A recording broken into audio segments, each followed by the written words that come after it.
ਅੱਜ ਦੀਆਂ ਖਬਰਾਂ ਵੱਲ ਚੱਲੀਏ। ਕ੍ਰਿਸਮਸ ਸਟਾਰਮ ਕਹਿੰਦੇ ਵੀ ਸਦਰਨ ਕੈਲੀਫੋਰਨੀਆ ਨੂੰ ਪੂਰੀ ਤਰ੍ਹਾਂ ਆਪਣੀ ਲਪੇਟ ਦੇ ਵਿੱਚ ਲੈ ਲਿਆ ਹੈਗਾ। ਹਾਈਵੇ 5 ਕਾਫੀ ਚਿਰ ਬੰਦ ਰਿਹਾ, ਕਿਉਂਕਿ ਸੈਨ ਫਰਨਾਂਡੀਨੋ ਵੈਲੀ ਦੇ ਵਿੱਚ 3-4 ਫੁੱਟ ਤੱਕ ਵੀ ਪਾਣੀ ਜਿਹੜਾ ਚੱਲ ਗਿਆ ਸੀ। ਜਿਹੜੇ ਸ਼ਹਿਰ ਪਿਛਲੇ ਸਾਲ ਅੱਗ ਦੀ ਭੇਂਟ ਚੜ੍ਹ ਗਏ ਸੀ, ਪੈਸਾਡੀਨਾ, ਉਹ ਉਹਨਾਂ ਏਰੀਆ ਦੇ ਵਿੱਚ ਵੀ ਜਿਹੜੀ ਫਲੱਡਿੰਗ ਕਾਫੀ ਹੋਈ ਹੈਗੀ ਆ। ਨੈਸ਼ਨਲ ਵੈਦਰ ਸਰਵਿਸ ਨੇ ਇਹ ਕਿਹਾ ਆ ਵੀ ਜਿਹੜਾ ਐਟਮੋਸਫੇਅਰਿਕ ਰਿਵਰ ਆ, ਇਹ ਕਾਫੀ ਲੰਮਾ ਜਿਹੜਾ ਇਸ ਵਾਰੀ ਸੀਗਾ। ਹਜੇ ਵੀ ਇਹ ਕੰਪਲੀਟ ਨਹੀਂ ਹੋਇਆ। ਕ੍ਰਿਸਮਸ ਈਵ, ਕ੍ਰਿਸਮਸ ਡੇ, ਇਹ ਸਾਰੇ ਦਿਨ ਜਿਹੜੀ ਆ ਹੈਵੀ ਰੇਨ ਆ। ਮੀਟਰੋਲੋਜਿਸਟ ਨੇ ਵਾਰਨਿੰਗ ਦਿੱਤੀ ਹੈਗੀ ਆ।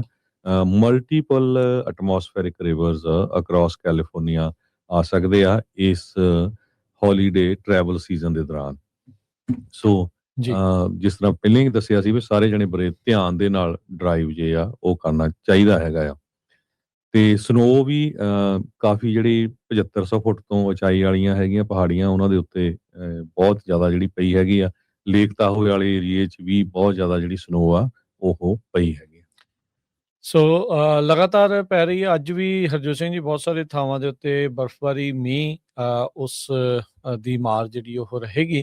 ਪਰ ਜਿੱਦਾਂ ਮੈਂ ਜੇ ਫਰੈਜ਼ਨੋ ਕਾਊਂਟੀ ਦੀ ਇੱਥੋਂ ਦੀ ਆਪਾਂ ਗੱਲ ਕਰਦੇ ਜਾਈਏ, ਤਾਂ ਇੱਥੇ ਜਿਸ ਤਰੀਕੇ ਦੇ ਨਾਲ ਪਹਿਲਾਂ ਸੋਚਿਆ ਗਿਆ ਸੀਗਾ ਵੀ 2-3 ਦਿਨ ਕਾਫੀ ਜ਼ਿਆਦਾ ਮੀਂਹ ਪੈਣਾ, ਉਹਦੇ ਵਿੱਚ ਵਿਰਾਮ ਜਿਹੜਾ ਉਹ ਜ਼ਰੂਰ ਲੱਗਾ ਆ। ਪਰ ਕੱਲ ਬਹੁਤ ਸਾਰੇ ਇਲਾਕਿਆਂ ਦੇ ਵਿੱਚ 1-1.5 ਇੰਚ ਤੱਕ ਜਿਹੜੀ ਵਰਖਾ ਆ, ਮੀਂਹ ਆ, ਉਹ ਰਿਕਾਰਡ ਕੀਤਾ ਗਿਆ ਹੈਗਾ ਆ। ਤੇ ਬਰਫ਼ਬਾਰੀ ਜਿੱਦਾਂ ਤੁਸੀਂ ਕਿਹਾ ਵੀ ਉਹ ਲਗਾਤਾਰ ਕੰਟੀਨਿਊਸਲੀ 24 ਘੰਟਿਆਂ ਤੋਂ ਵੀ ਵੱਧ ਵਕਤ ਹੋ ਗਿਆ ਆ, ਉਤਲੀਆਂ ਥਾਵਾਂ ਦੇ ਉੱਤੇ ਸਟਾਰਮ ਦੇ ਕਰਕੇ ਪੈ ਰਹੀ ਆ। ਸੋ ਉਹ ਇੱਕ ਚੰਗੀ ਓਵਰਆਲ ਇਸ ਗੱਲੋਂ ਚੀਜ਼ ਆ ਵੀ ਪਾਣੀ ਦਾ ਲੈਵਲ ਉਸ ਦੇ ਨਾਲ, ਤੇ ਗਰਮੀਆਂ ਦੇ ਵਿੱਚ ਫਿਰ ਪਾਣੀ ਆ ਉਹ ਆਪਾਂ ਨੂੰ ਵਧੀਆ ਮਿਲ ਜਾਂਦਾ ਹੈ, ਖਾਸ ਕਰਕੇ ਜੇ ਕਿਸਾਨੀ ਵਾਲੇ ਐਂਗਲ ਤੋਂ ਆਪਾਂ ਨਾਲ ਦੇਖਦੇ ਜਾਈਏ।